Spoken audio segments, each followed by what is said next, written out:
Maître d'Anguillon, là on est absolument à la sortie de ce procès, à la minute. Et on vient d'apprendre que la décision serait prise le 8 juillet.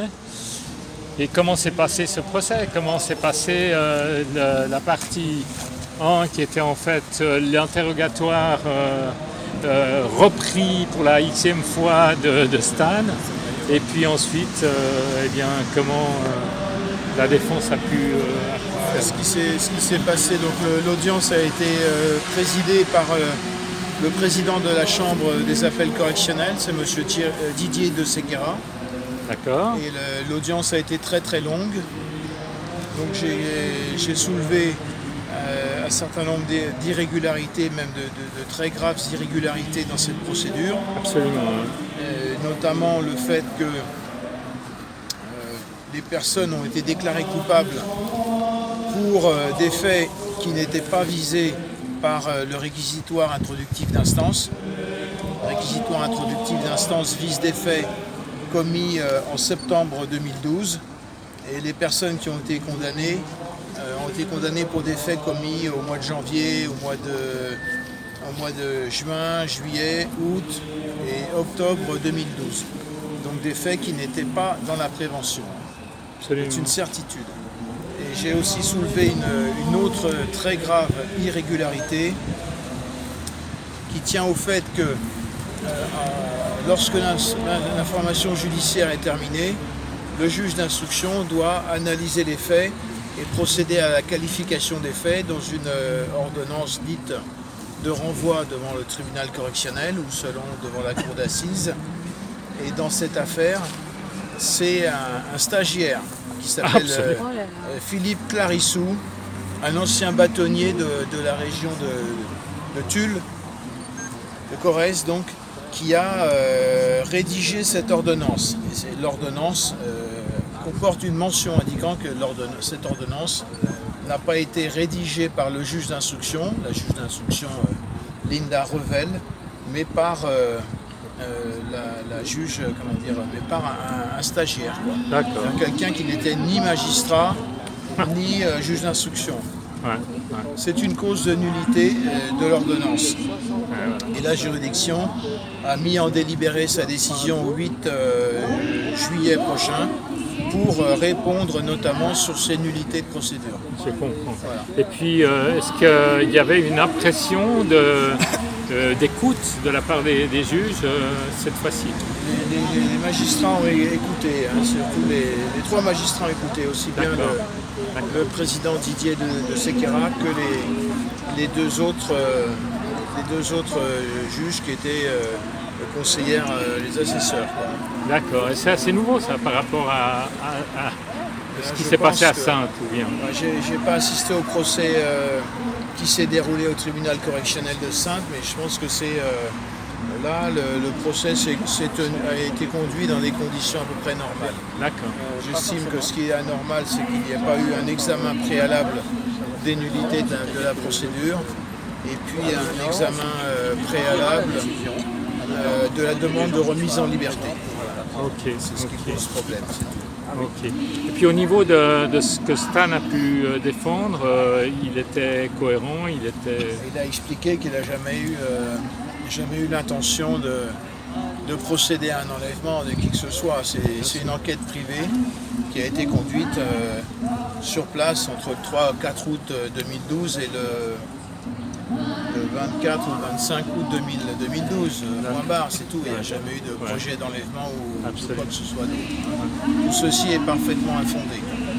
Et puis, lors du procès, il y avait Sylvie là, qui était associée.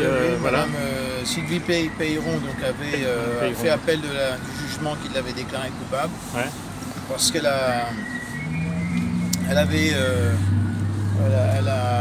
leur a prêté une camionnette, je pense.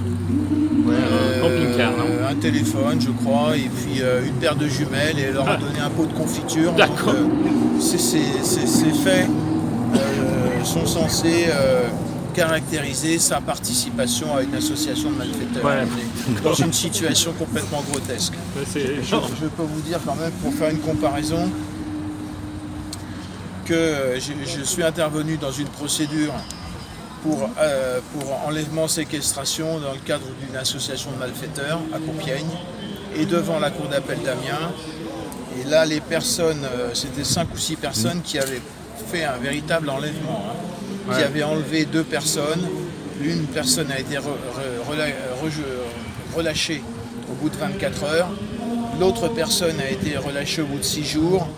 Il y a eu pas mal de violence et pour cette opération, ces personnes avaient volé 4 ou 5 voitures. D'accord. Et la personne qui a été le plus condamnée a été condamnée à 4 ans de prison. D'accord. Et c'était des personnes qui avaient des casiers judiciaires longs comme le bras. Ah là là. Donc vous pouvez imaginer là pour un procès d'intention, 4 ans de prison ferme, avec mandat de dépôt, c'est absolument invraisemblable. Et juste une dernière observation sur l'affaire avec laquelle je fais une comparaison. Compiègne, c'est la juridiction la plus sévère de France. D'accord. Vous imaginez? Voilà. Mais je crois qu'aujourd'hui, Compiègne est battue par le tribunal correctionnel de Saintes et puis la cour d'appel, qui a refusé de le remettre en liberté le 10 avril. Alors comment ça marche? Je ne sais pas, il y avait un procureur aujourd'hui? Oui, il y a le procureur, un avocat général, monsieur Thierry de Sequeira, D'accord. qui est venu expliquer que tout était parfaitement régulier, que les faits sont avérés, qu'il faut maintenir la déclaration de culpabilité et puis la peine de 4 ans de prison. Ah ouais. Sur une loi liberticide de Jacques Chirac qui est complètement... Voilà, sur une loi, effectivement, parce que l'association de malfaiteurs, on ne sait pas où ça commence, où ça se termine. Et puis, dans le but de préparer, enfin voilà, on est dans des situations... Si on compare avec ce qu'on a vu à Dijon la semaine dernière, où des gens descendent dans la rue avec des armes de guerre et où rien ne se passe, quoi. On se dit que c'est pas deux poids deux mesures, c'est un pays dans lequel chacun fait sa loi dans son coin. Tout à fait révoltant. Je ne peux pas vous dire autre chose. J'espère que le 8 juillet, une décision favorable sera prononcée. Et en attendant, normalement, son affaire passe devant le Conseil constitutionnel le 25 juin à 15h, mais c'est sur un volet particulier. C'est la loi qui a permis de proroger les détentions provisoires sans détention, sans audience. Apparemment, si ça ne les dérange pas. Voilà. D'accord. Et puis alors, le 8 juillet, c'est une décision qui est lue. Ça va être extrêmement court ou bien... Voilà. S'il y a des gens qui veulent venir, ils peuvent venir assister à l'audience pour voir ce qui va être décidé en audience. D'accord. Et ça va pas être fermé? Non, ce sera ouvert. Au début d'audience, ils vont prononcer ce qui aura été décidé. Et puis, le Covid a fait que seulement 15 personnes ont pu venir assister à l'audience. Voilà, ça, c'est vraiment un peu limite. Hein. Chacun fait ce qu'il veut dans son coin et dans ce pays historique, on va dire. Je vais vous laisser. Merci en tout cas. Espérons que nous ayons une bonne décision dans cette affaire. Merci beaucoup. Merci beaucoup. Bon repos. On est en France pour l'état de santé. Allez, non, mais ça fiche, il n'y a pas de soins, il n'y a rien du tout. C'est comme ça. Allez, je vais vous laisser parce que je dois partir. Merci. Pour les moyens de nullité de procédure qui ouvrent des chances de pourvoi.